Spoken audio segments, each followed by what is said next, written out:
अस्सलाम वालेकुम नाजरीन।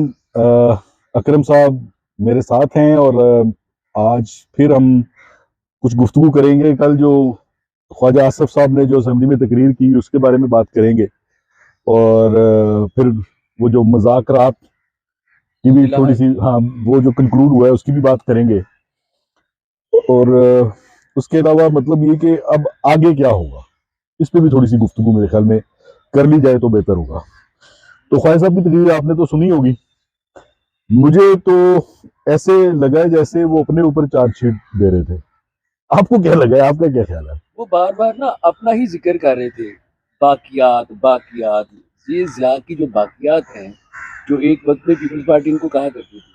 तो मेरे ख्याल में अब वो वक्त आ गया है कि ये जो बाकियात आ गई है ना 80 की दहाई में हमारी सियासत में, और ये जो सरमाए की और पैसे की जो ताकत के बल पर जो इन्होंने पाकिस्तान की सियासत पर जो कब्जा किया हुआ है, अब उनको नज़र आ रहा है कि ये जो आने वाला इलेक्शन है, इसमें इस वाक़यात का जो है ना ये सफाया होगा।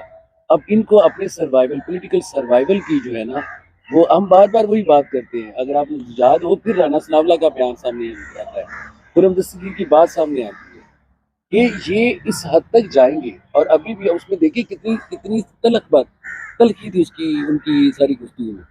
धमकी थी उसमें, चीफ जस्टिस के बारे में और अदलिया के बारे में, और एक खास अंदाज में जो बात कर रहे थे वो, इस अदलिया को इस नहज पर लाने में मार्शल लॉ को फौजी डिक्टेटरों के साथ अगर किसी का हिस्सा है तो ये खुद है। ये सारे पाकिस्तान की जुडिशरी को किसने करप्ट किया? नसीम हसन शाह को प्लॉट किसने दिए? किसने दिए? जो ये तारड़ साहब जो थे, वो कौन थे? सदर किसने बनाया? वो सैयदुल सिद्दीकी साहब कौन थे? कौन थे? मतलब मतलब कयूम कौन था? अब जरा इन सब को कौन ये ऑडियो लीक्स तब अभी तक इन्होंने उस ऑडियो लीक में कभी किसी की बात की? उसके ऊपर भी तो फोरेंसिक करवाते हैं ना। अभी इन्होंने करवाना चाहिए, होना चाहिए। नजम साकिब का जो जो उसके साकिब निसार के बेटे का आ रहा है, वो जो दूसरा होना चाहिए। होना चाहिए, बिल्कुल होना लेकिन आप चाहिए। ये देखिए कि आपने पार्लिमानी कमेटी बिठाई है, असलम बुतानी को, एमएनए को उसका हेड बनाया। यानी कि अब आप, मैं तो जनाब आपसे अर्ज करता हूँ, इनका सारे का सारा सियासी बयानिया जो है वो इधर उधर से पकड़ी हुई ऑडियो लीक्स हैं। और वो आपको पता है ऑडियो लीक जो है ना, ऑडियो कहाँ कौन रिकॉर्ड कर सकता है, किसके पास ये सलाहियत है, तो वो भी इन्हीं के कंट्रोल में। इन्हीं के कंट्रोल में। ये तो ज्यादा की बात हाँ का हाँ, वो है। वक्त आखिरी वक्त है, इंशाल्लाह ताला हम देखेंगे देखें, जिंदगी में ये होगा। ये जो है ना, मैं आज भी एक टीवी चैनल वीनस वालों ने मुझसे रब्ता किया था, तो उनके प्रोग्राम में मैं था। तो वहां पे मैंने एक बात की, मैंने कहा जी ममनून हुसैन साहब के दौर में वो बहरीन के बादशाह सलामत आए थे, तो वो बादशाह सलामत का जो डेलीगेशन था उसमें चीफ जस्टिस भी था, उसमें आर्मी चीफ भी था, उसमें उनके वज़रा भी थे। तो सबके नाम का जो आखिरी लफ्ज था ना वो तकरीबन एक ही चला आ रहा था, एक ही फैमिली थी, मतलब वो डायनेस्टी ना, वो डायनेस्टी है, वहां पे तो चल सकता है, जमहूरियत में ऐसे नहीं हो सकता। मगर मियाँ साहब की मेरे ख्याल में शुरू से ये ख्वाहिश रही है कि यहाँ पे चीफ जस्टिस भी शरीफ फैमिली का हो, आर्मी चीफ भी उनका हो। ठीक है, देखे, बड़ा भाई वजीर आजम है, छोटा भाई वजीर आला है, और बाप जो है वो वजीर आजम है, तो बेटा वजीर आला है। वजीर आला है। अच्छा, मुझे बात याद आई, आपको मैं, आपके इल्म में होगा कि जब चीफ जस्टिस बने ना साकिब निसार, तो यही ख्वाजा आसिफ थे जिन्होंने पार्लियामेंट में क्या, और साडा बंदा आ गया, साडा चीफ जस्टिस, साडा चीफ जस्टिस आ गया। ये ना तेरा स्टाइल है साडा। उस वक्त तक ये किसी पर यकीन नहीं करते। अच्छा, आपको याद है साकिब निसार, इसको पहली मर्तबा पंजाब का लॉ सेक्रेटरी लगाया गया था, वो क्यों लगाया गया था, याद है आपको? वो एक वकील थे जो जिन्होंने इनका केस जीता था, अनवर साहब, बड़े मशहूर वकील थे, खालिद अनवर नहीं, उसमें एक चीज और है। जब पंजाब असेंबली टूटी थी, मंजूर भट्टू ने तोड़ी थी, तो उसमें एक जिरा साकिब निसार ने की थी। मुझे अब याद नहीं आ रहा वो जिरा किसकी की थी, मगर वो साकिब निसार ने की थी उस केस में ना। तो उसके बाद साकिब निसार साहब को उसके बाद बड़ी उठाया गया कि जनाब बहुत जबरदस्त इन्होंने काम किया ना। तो उसके बाद मियाँ साहब की नजर करम इन पे पड़ी। फिर जब मियाँ साहब की हुकूमत आई तो पहला पंजाब का लॉ मिनिस्टर को लगाया गया, सॉरी लॉ सेक्रेटरी लगाया गया। फिर जब हाई कोर्ट में जजेस की अपॉइंटमेंट हुई तो इनको जज लगवाया गया। ठीक है, तो भाई इनका तो ख्याल यही था कि ये हमारा बंदा और सारी जिंदगी हमारा ही रहेगा। असल प्रॉब्लम जो होता है ना, असल प्रॉब्लम ये होता है कि हर सीट के अपने कुछ तकाजे होते हैं। जब आप चीफ जस्टिस की सीट पे बैठते हैं, आप कितने भी उनके बंदे हों, अब स्याह को सफेद नहीं कर सकते। और दूसरा, हो सकता है कि आपको समझ आ गई हो, कोई दर्द दिल जाग गया हो, अपने आप को बेहतर करने के लिए आपने ये कुछ सोचा हो, ये मौका तो देना चाहिए। लेकिन आप दिन में देखिए शोएब साहब, आपको पता होगा कि ये माफिया का जो काम करने का तरीका क्या होता है, कि जब माफिया आपको कोई, आपका कोई करिंदा जब आपको डिच करता है, आपको बगावत करता है या आपके अगेंस्ट एक्ट करता है, दूसरी पार्टी से मिल जाता है जाके, तो आपको पता है माफिया उसके साथ क्या करता क्या करती है। है। तो ये हमें कोई उलझन तो कोई नहीं है, उलझन मुश्किल तो तो कोई कोई नहीं। नहीं to understand all these things. तो नहीं, ये मतलब कल की इनकी तकरीर जो थी, अच्छा फिर कल की तकरीर में वो कह रहे हैं जी कि फर्दे वाहद जो है वो हकमियत के शौक में बार बार हम पर नाजल हो जाता है। तो भाई उसको तकवीयत तुम लोग ही तो देते रहे हो। तुम्हारा ही बाप उसका उसकी मजलिस शूरा का चेयरमैन बना था, हमारा तो कोई नहीं था। ठीक है, मतलब मुझे नहीं अच्छा फिर असेंबली में खड़ा होकर आइन आइन चीख रहा है। यार आइन तोड़ भी रहे हो, आइन के ऊपर बात नहीं कर रहे हो, खुदा का खौफ करो। इन्होंने मतलब सॉरी टू से, मतलब मैं, मुझे ये कहने में कोई मतलब ये कि क्या कहना चाहिए, तरद्दुद नहीं होना चाहिए। आर्मी चीफ लगाने के लिए भी इन्होंने आइन तोड़ा। ब्रिटेन का लफ्ज जो कैबिनेट ने डाला, कैबिनेट ऑथराइज ही नहीं थी। और उसमें भी आया कि मियाँ साहब ने कहा कि बस वो बंदा जो बाहर लंदन में बैठा हुआ है, जो इस मुल्क की अदालतों का भगोड़ा है, भगोड़ा है, जो मफरूर है, जेल से उठा के जिसको बाहर भिजवाया गया, उसके उसके अहकामात के तहत उसको लगाया गया। उसके लगाएगी। तो अब आप देखिए ना, आप यानी कि आप जो मर्जी करते जाए। मैं ये तो शोएब साहब आपसे अर्ज कर रहा हूँ, ये टिमटिमाता एक दिया है, शायद ऐसे ही हो जैसे हम सोच रहे हैं, ख्वाहिश कर रहे हैं। और ये ख्वाहिश बड़ी बुनियादी, किसी भी डेमोक्रेट की यही ख्वाहिश है कि लेवल प्लेइंग फील्ड हो। लेवल प्लेइंग फील्ड जमहूरियत में अगर नहीं होता और एक तरफ माफिया होता है और दूसरी तरफ अवाम होते हैं, तो वो माफिया अवाम को क्रश कर देता है। अभी अवाम में ये कुछ सकत आई है, कुछ ताकत आई है, तो लेट्स बी होपफुल कि शायद कुछ ऐसा हो जाए। देखें, मरियम बीबी तो लेवल प्लेइंग फील्ड को कुछ किसी और सेंस में ले रही है। वो तो लेवल प्लेइंग फील्ड को तब मानेंगे जब मियाँ साहब को वापस आने दिया जाए, वापस आ जाएंगे, और जब इमरान खान को अदालतें जो हैं वो उसको नाअहल कर देंगी, तब इनके नजदीक लेवल प्लेइंग फील्ड होगा। अदरवाइज तो वो लेवल प्लेइंग फील्ड मान ही नहीं रहे।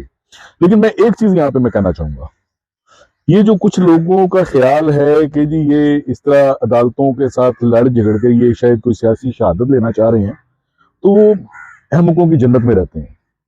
इनको शहादत नहीं मिल सकती, इनको कुत्ते की मौत जरूर मिलेगी, शहादत नहीं मिल सकती। आगे चलते हैं दूसरी बात की तरफ। अब ये जो कल जो मुज़ाकरात पे जो उसका जो एंड हुआ है,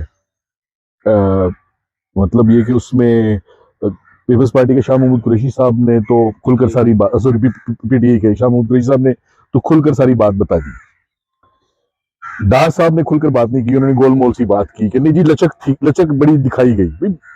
पीटीआई ने तो दिखाई, तुमने क्या लचक दिखाई वो भी तो बता दो ना, वो नहीं बताया। मुज़ाकरात चीफ जस्टिस के कहने पे 6 दिन जाया गए, ऑलमोस्ट 6 दिन पूरे जाया कर दिए। 14 मई को इलेक्शन है, आज क्या डेट हो गई है, मेरे ख्याल में 3 हो गई है, सूरी तौर पे तो 11 दिन के बाद इलेक्शन है। तो मेरे ख्याल में तो चीफ साहब को फौरी तौर पे इस पे कोई एक्शन लेना पड़ेगा और कुछ ना कुछ करना चाहिए। ये इस तरह तो नहीं चलेगा। एक तो वो रिव्यू पिटीशन आई है इलेक्शन कमीशन ऑफ पाकिस्तान की जानिब से, और पीटीआई जो है वो कल के मुज़ाकरात के हवाले से आज रिपोर्ट भी सबमिट करने जा रही है। नहीं कर दी, वो रिपोर्ट सबमिट कर दी है, हाँ जी, बिल्कुल कर तो दी। इसके बाद तो जाहिर है कि अब उस केस की सुनवाई होनी चाहिए, उसकी समाअत होनी चाहिए। नहीं, उसमें जो इशू है ना वो सिर्फ एक है कि चीफ साहब ने कहा था कि अगर ये मुज़ाकरात नहीं करते तो फैसला तो मौजूद है, जी ठीक है, मगर सवाल ये पैदा होता है कि अभी तक ना तो इन्होंने फंड रिलीज किए, ना इन्होंने कुछ और किया। और कल की जो तकारीर थी इसका मतलब ये है कि ये पूरी तरह खुलकर लड़ने के लिए मैदान में आ गए। जी हाँ, ऐसे ही है, मतलब ये डू और डाई पे आ गए हैं। इनको इंतशार अनारकी जो है तवाइफुल मुल्क की, वो इन्हीं को सूट करती है, माफियाज को सूट करती है। ये उस हद तक जाएंगे जिसका आप तसव्वुर भी नहीं कर सकते, क्योंकि दूसरी तरफ जो जो इलेक्शन है वो तो टोटली इनकी सियासी क्या, इनकी जो एग्जिस्टेंस का जो है ना मामला है। इसलिए सियासी एग्जिस्टेंस का मामला नहीं रहा, इनकी जो ये लूट मार है, ये इस सब का हिसाब वाला मामला है। ख्वाजा तो ये तो भागेंगे इससे। ख्वाजा साद रफीक का एक बयान मेरी नजर से गुजरा, शायद आपने भी देखा होगा, जिसमें उसने कहा है कि जी अगर इमरान खान आ गया तो सियासी मुखालफिन को जिंदा गाड़ देगा। ठीक है, भाई सियासी मुखालफिन को जिंदा क्यों, कौन गाड़ेगा यार, सियासी देखिए, मुखालफिन इस की तो मुल्क बात ही नहीं है। ये क्या कहते हैं, ये कहते हैं जी वो इमरान फैशिस्ट बन जाएगा जिसमें पूरी टेंडेंसी है। वो बनेगा, तुम लोगों ने तो करके दिखाया है। दिखा दिया है सामने। और आप लोगों ने, और जिस तरह से चढ़ दौड़े हो आप अदलिया के ऊपर, सुप्रीम कोर्ट के ऊपर, जिस तरह से आप लोगों ने सुप्रीम कोर्ट, ये जो तकसीम है सुप्रीम कोर्ट की, ये कोई इंडिजिनस नहीं है। ये नहीं हुआ कि एक तरफ के लोग कोई नजरियाती कोई इख्तलाफ है। ये आपको भी पता है और हमें भी अंदाजा है कि ये नजरियाती इख्तलाफ नहीं है, ये चमक है। ये वो चमक है जो हमेशा से इस खानदान का दुर्रा इम्तियाज रहा है, इम्तियाज रहा है। जो रफीक तारड़ के नाम पे बेनजीर भुट्टो ने तब कहा था चमक, सज्जाद अली शाह वाले मामले में कोयटा बेंच के हवाले से क्या फैसले होते थे, ये चमक है जो डिवाइड है। अभी आप ज़हन में रखिए, आपको याद होगा कि फाइज ईसा की जो 3 जायदादें हैं जो उनकी बेगम और बच्चों के नाम पे हैं, उसका फेयर ट्रायल नहीं हुआ, उन्होंने मनी ट्रेल नहीं दी। ये चमक जो है ना वो अपना अभी भी अपना जो है ना चमक दिखाती है अपना असर। देखिए फाइज ईसा साहब तो खैर जितने कंट्रोवर्शियल हो गए हैं, मगर बदकिस्मती से इस मुल्क में ऐसा सीन ही नहीं है ना, वरना अगर कोई मतलब ये कोई वेस्ट का जज होता तो शायद वो इस्तीफा देके चला जाता। वो तो इज्जतदार लोग होते हैं यार, वो तो अपने आप को सोसाइटी को आंसरेबल समझते हैं। ये तो किसी को आंसरेबल नहीं। वो ब्रीड है जिन्होंने मियां साहब की तरह 1 साल हो गया उनके प्राइम मिनिस्टर बना हुआ उनका भाई, ये सारी वो ब्रीड है जिन्होंने पैसा इकट्ठा कर चुके हैं वहां पे। भाई क्यों जायदादें बनाई फाइज ईसा ने वहां पे, उनके बच्चों ने क्यों जायदादें बनाई, क्या है इस खराबी इस मुल्क के अंदर। अच्छा मौसम, हर चीज यहाँ पे, जम तालाब का यहाँ पे आप बलूचिस्तान में बनाते जायदादें, कोयटा में आपके फ्लैट्स होने चाहिए थे, कोयटा में आपकी कोई बड़ी फैक्ट्री होनी चाहिए थी, लंदन क्यों जाते हैं बाहर, लंदन क्यों जाते हैं, यानी कि आपको, और वो लोग जो पहले गए हुए वो क्यों लंदन जाते हैं, यहाँ पे क्यों नहीं अपना पैसा लेके आए? भाई यहाँ पे इन्होंने सेंस ऑफ सिक्योरिटी रहने नहीं दी, खुद वो सारा कुछ खत्म किया, माल लूटा समेटा और मुल्क को इनसिक्योर किया, और मतलब भाई ठीक है हम तो बाहर चले जाएंगे, बाकी जाए बाहर में। यही हाल इस वक्त हुकूमत का है। और यही वो लोग हैं जो करते रहे। बाकी आप देखें ना ज़िया के मार्शल में क्या हुआ था, बाकी लोगों ने क्या, मुशर्रफ के साथ क्या हुआ। ये जो डिक्टेटरशिप है, ये जो अथॉरिटेरियन रूल होता है, चाहे वो किसी सियासत की शक्ल, सियासी पार्टी की शक्ल में हो या फौजी की शक्ल में। अच्छा अकरम साहब, मेरे ख्याल में खासा ही लंबा हो गया है, सिर्फ आखिरी सवाल का जवाब दें और फिर इजाजत लेते हैं। मुझे ये बताएं कि अब आगे आप क्या फोर्सी कर रहे हैं? अभी तो ये लड़ाई जो है ना, चूंकि दोनों तरफ से साफबंदी है, एक तरफ माफिया है और दूसरा पाकिस्तान की सियासत में ऐसा कभी नहीं हुआ कि किसी सियासी जमात ने इतनी मार खाई हो और वो डट के खड़ी है, और उसको पता है कि लोग भी उस दिन का, इलेक्शन के दिन का इंतजार कर रहे हैं। उस पार्टी को पता है कि हमें वोट पड़ेगा और हम जीत कर आएंगे। ये इतनी, जिसको कहते हैं ना, साफ साफ नजर आने वाली चीजें हैं। तो मैं तो बड़ा ऑप्टिमिस्टिक हूँ, चीफ जस्टिस असर्ट करेंगे, जिसका सर रोल करना है, काटने हैं काटे, उनको घर भिजवाएं। पहले भी आपने मिसालें सेट की हुई हैं, इस दफा तो बिल्कुल नंगी, जिसको कहते हैं ना, तुहीन अदालत है। और एक एक वजीर जो है वो शह लेके आ रहा है। कल ख्वाजा आजम ने कहा ना, बलि नहीं चढ़ने देंगे अपने प्राइम मिनिस्टर की, तो ये बलि खुद चढ़ाते रहे प्राइम मिनिस्टर्स को, किसने चढ़ाया। और वो जो स्पीकर साहब ये तकरीर सुन रहे थे, राजा परवेज अशरफ साहब, उनकी बलि होते होते रह गई, ये पीछे थे। बिल्कुल मुझे याद है, ये मियां साहब की तकरीरें सुने, वो क्या नून लीग ने क्या जिसको कहते हैं ना कि लोहे की जमीन की हुई थी। देखिए ये बातें सारी आपकी ठीक है, मगर मेरा फिर एक क्वेश्चन जो है वो स्टिल देयर, इसमें प्रॉब्लम कुछ और भी है ना। देखिए गुजारिश ये है कि जो आपकी वो जो सो कॉल्ड फर्दे वाहिद की जो एस्टेब्लिशमेंट है वो इनके साथ जुड़ी हुई है। तो वो क्या कहते हैं, हर फ्रॉन्ट के सामने मूसा तो आनी है। तो ये जिसको ना, ये लड़ाई तो रहनी है, और ये लड़ाई जो है पाकिस्तान में, मैं एक ऑप्टिमिस्ट आदमी हूँ, मुझे ये लगता है कि वो वक्त है कि ये लड़ाई जीती जा सकती है, लोग ये लड़ाई जीतेंगे। लोग उस दिन का इंतजार कर रहे हैं जब वो सारी ये जो जैसे जो हम जिस तरह से ये लोग आके बैठे हुए हैं, जिस तरह से आइन के ऊपर इन्होंने कब्जा किया हुआ है, ये इन्होंने किताबों पे आइन के ऊपर कब्जा किया, ये छुड़वाना पड़ेगा। आप लोग अक्सर जिक्र करते हैं ना, मुल्क के ऊपर 74 साल से कब्जा है, तो ये कब्जा हमें ही छुड़वाना है यार, हमें तो यही रहना है यार। हमारी तो कोई अल्लाह जायदादें नहीं है कि हम जाके लंदन बैठ जाएंगे, वाशिंगटन बैठ जाएंगे, कनाडा बैठ जाएंगे, तो हमने तो यही रहना। तो ये लड़ाई लोग लड़ रहे हैं, उनको उनको सलाम करना चाहिए। जी बिल्कुल ठीक बात की आपने। मैं अब इजाजत लेने से पहले सिर्फ दो बातें करना चाहूंगा। एक तो ये है कि मेरे ख्याल में हमारी अवाम और हमारी ये जो वकला बरादरी है, इसका बहुत बड़ा इम्तिहान है। इनको अपना पूरा रोल प्ले करना पड़ेगा। मेरे ख्याल में इसके बगैर ये पॉसिबल नहीं बहुत होगा। इंपॉर्टेंट है, यस दोनों दोनों जी दोनों का बिल्कुल, रोल बहुत बहुत इंपॉर्टेंट है। अवाम को भी अब निकलना पड़ेगा। अगर कब्जा छुड़ाना है तो भाई कुर्बानी तो देनी पड़ेगी। ठीक है, तो इसके साथ ही इजाजत चाहते हैं जी। इंशाल्लाह कल इंशाल्लाह फिर किसी नए व्लॉग में हाजिर होंगे। तब तक के लिए इजाजत दीजिएगा मुझे और अकरम साहब को। अल्लाह हाफिज।